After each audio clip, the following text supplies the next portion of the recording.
A lot of women get on this app and they, say certain things about men like they're dumb and things like that. And whether I agree or disagree, we're not here to talk about that. But what we will talk about is how men are very good at reading people.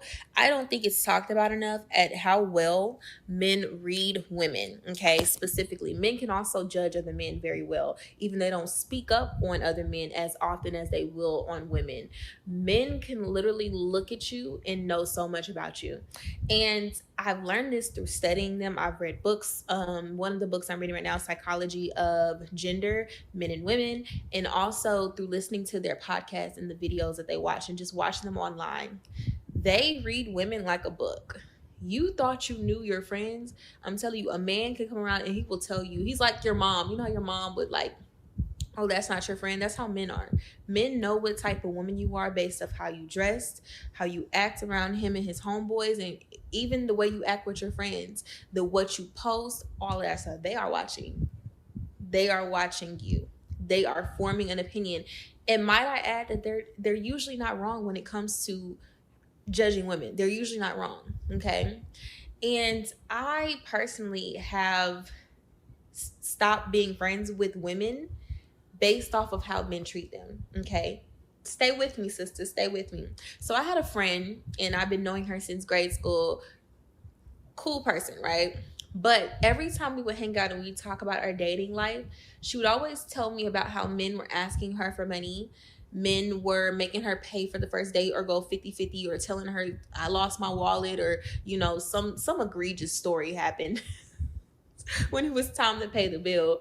Or they were asking to like borrow her car or stay with her. It was just always something. And I would be like shocked. I'd be like, girl, what are you talking? Like, I would always be so intrigued because I've never had this experience.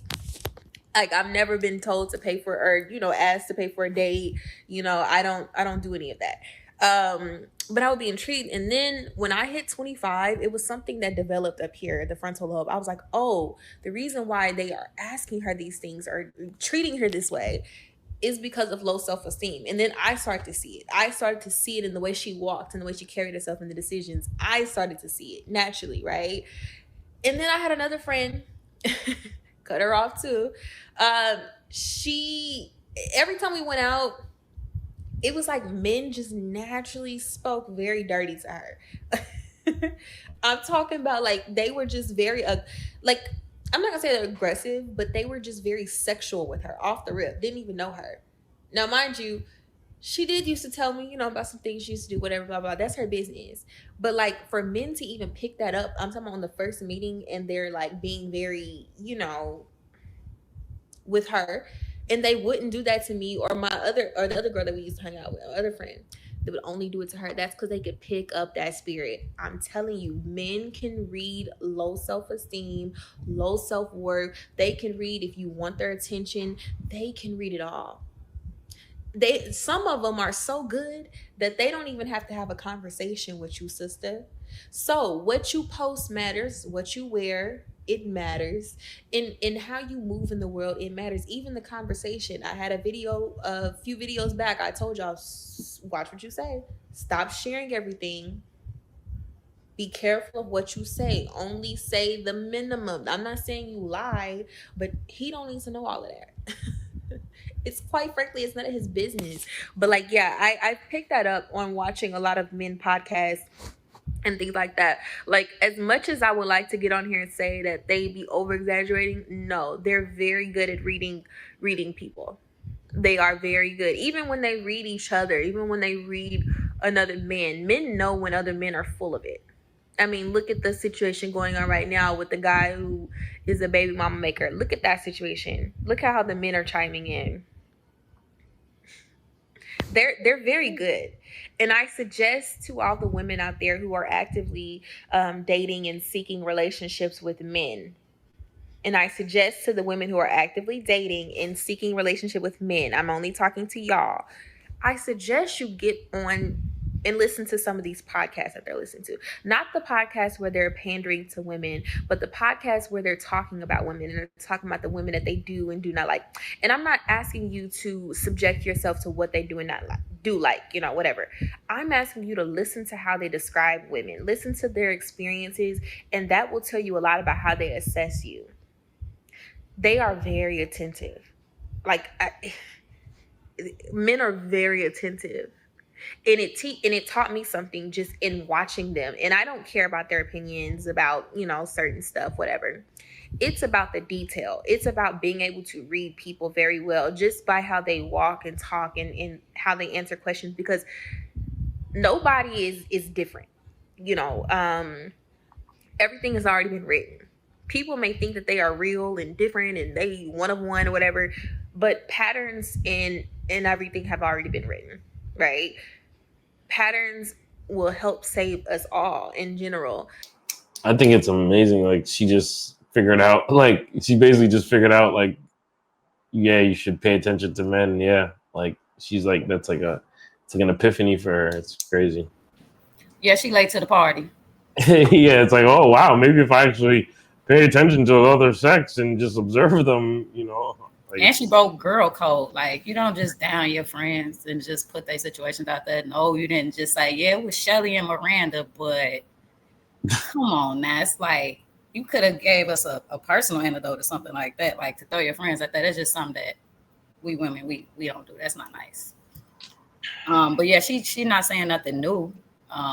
Like you say, watch, maybe it's something new to her, but it's the same old game. I guess, like I say, well, a lot of women, they don't know. A lot of women don't know a lot about men for real. Like, they don't know shit about men.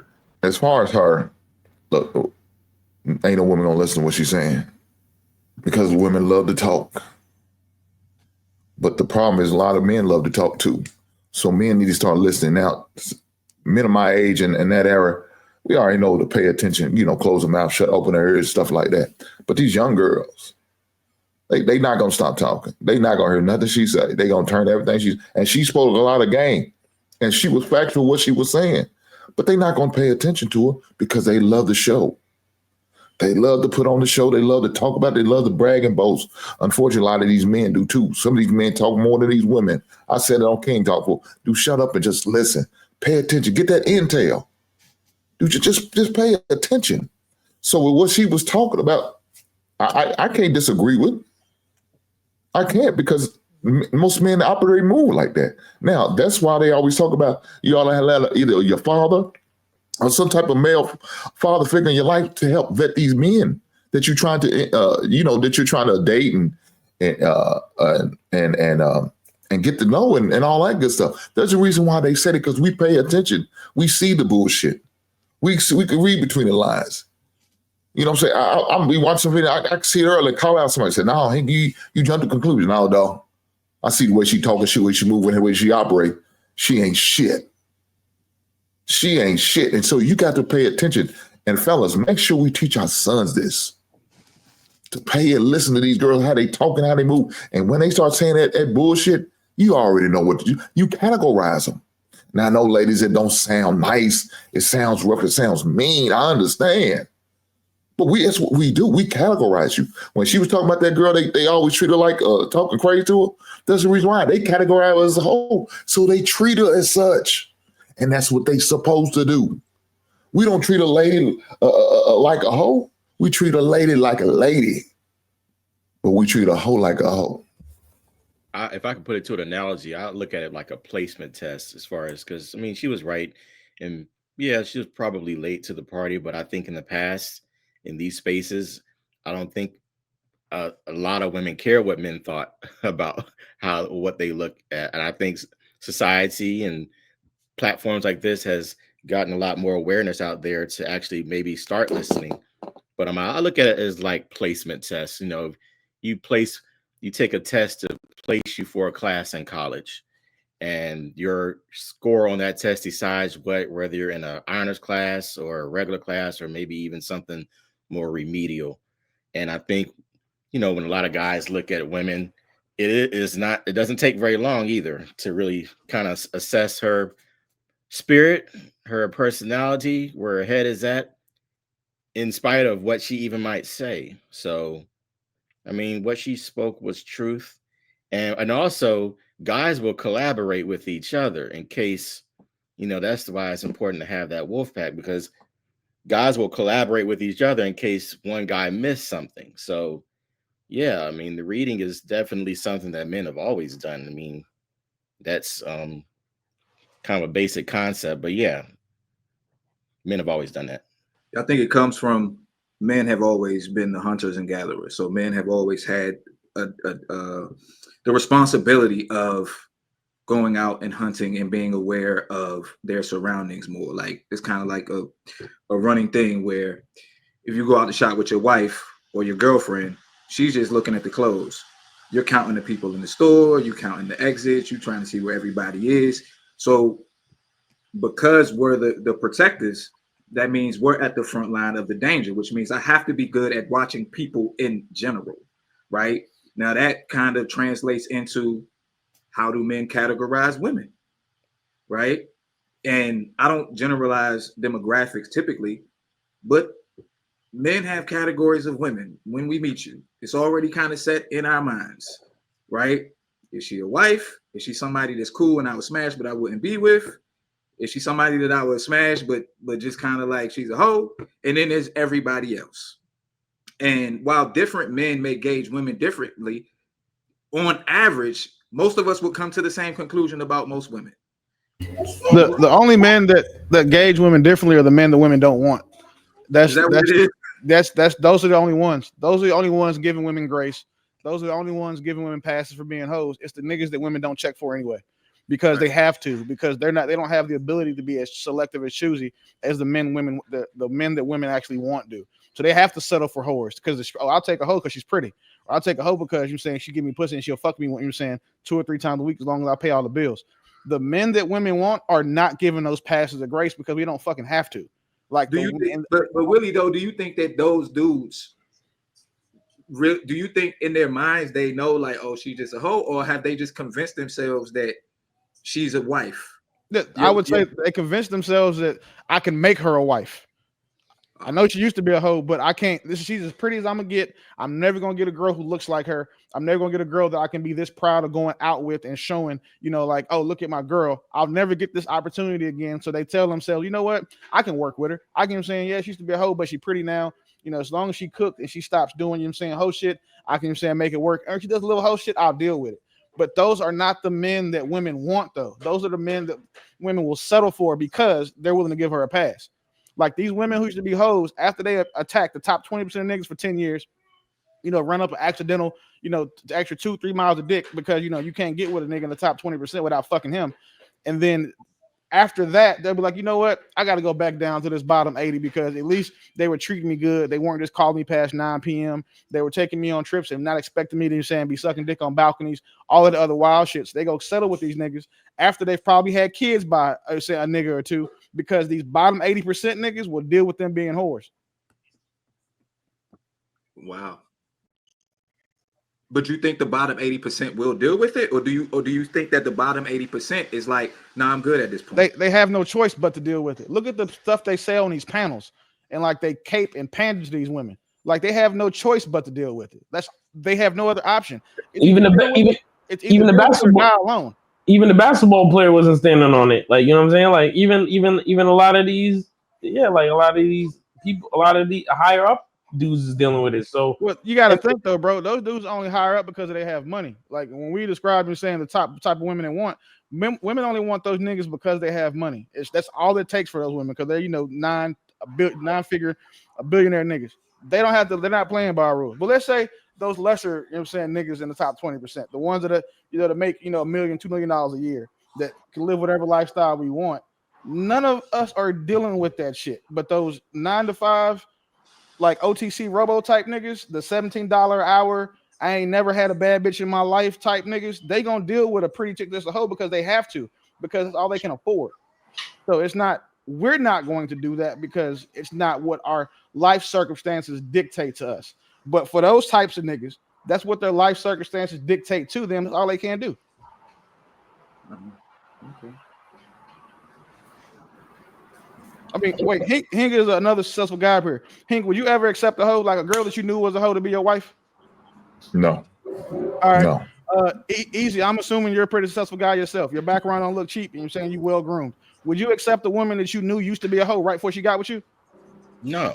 All right, Shells. I know your background. Would you take a woman that you know done had 10 miles of dick? Really, no. before The you? answer is no. The answer is Jay, no. I'm not even gonna ask you because I know what the answer is. I'm not gonna ask Man, you. you love talking about these hoes. And Miss Pearl and Naomi, like, listen, forgive me if I'm wrong, but neither one of y'all strike me as women who have taken 10,000 miles of dick either.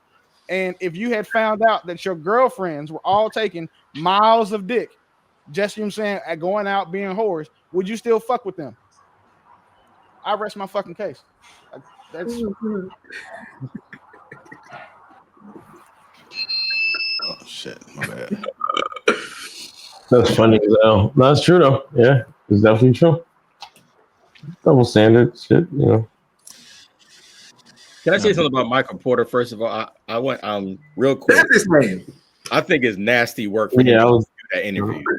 That is nasty work for him. He's in the NBA. I thought that was supposed to be a fraternity of players. Yeah, he knows some other players' baby mom about their experiences, and like it just seems a little tacky, man code violation worthy. So I just want to kind of put that out there. I just think him doing. I know he's new to the space, but his show is called Curious Mike. I mean, and I wanted to say also, Brittany Renner, she would be better suited in a conversation with Paul Pierce. I would love to see that exchange. He can really drop some truth on her, since that's his nickname anyway. But him doing that interview, I'm sure he didn't talk to PJ first. I mean, he may not even know PJ, but they're all in the league. That's just nasty. Well, I don't know much about him. What's his contract looking like? He didn't get a Supermax, but I think he got like 140 million, so he up there. He got more money than. What the hell is he doing with a podcast, man?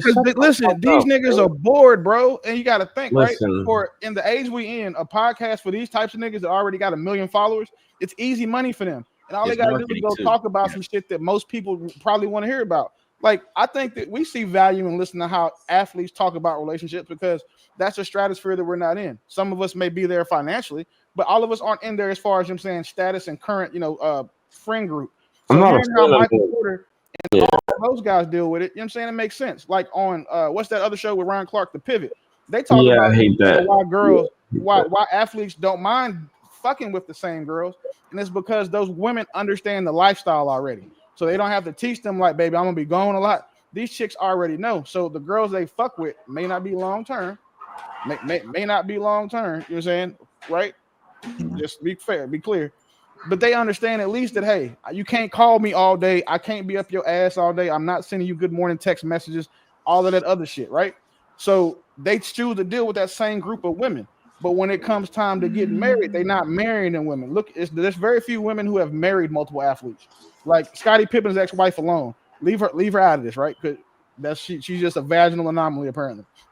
But there's not very many women who have married these men. There's a lot of women who have been fucked by these men. All right, go ahead. Well, I know that situation talking about. Look, eventually the basketball is going to stop dribbling for them, so they're going to have something to do outside of that. So why not go and get the party started? It's hot for athletes to have podcasts now.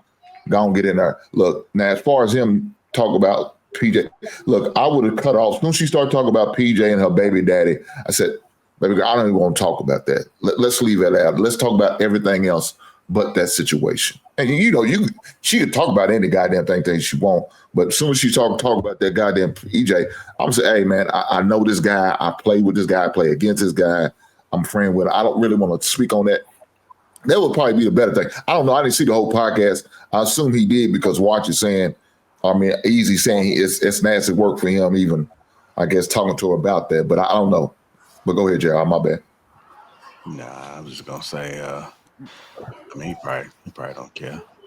Can you imagine playing basketball against a nigga for hundreds of millions of dollars and that nigga like cross you over and be that's why I fucked your bitch? Like that's crazy. Like, you know how much shit, you know how like nasty all that now, Willie. KG said Lala Anthony tastes like Cheerios. Thank you. That was exactly the point I was about to be able to make. He said that shit after he just scored on Carmelo. He was like, "Your bitch tastes like Cheerios." First of all, I don't think that telling a man that his woman's vagina tastes like Cheerios is the exact food I would use, because Cheerios is not something I think about when I'm eating vagina. Cheerios taste good. The fact that he said that to that, like, that's why you can't be sitting out here with all these women that other niggas are hit. Because again, imagine me getting into it with a panel member, right? And I find out that his baby mom used to be my old work. You know how that's gonna go. You know exactly where that's gonna go, JR. And that's what happens to these men. Well, maybe he might use Cheerios because maybe he was thinking about the complexion. No, he said taste like, bro. Cheerios don't have no goddamn taste. That's some nasty work, man. Cheerios ain't got no taste. That's exactly how I want the honey nut. No taste. Said she tastes like honey nut. Oh, okay. Well, now that's just like Cheerios. If he said honey nut, then that's still disrespectful. But regular ass Cheerios, like the ones they give badass kids. No. He meant honey nut. Man, nobody even considers those.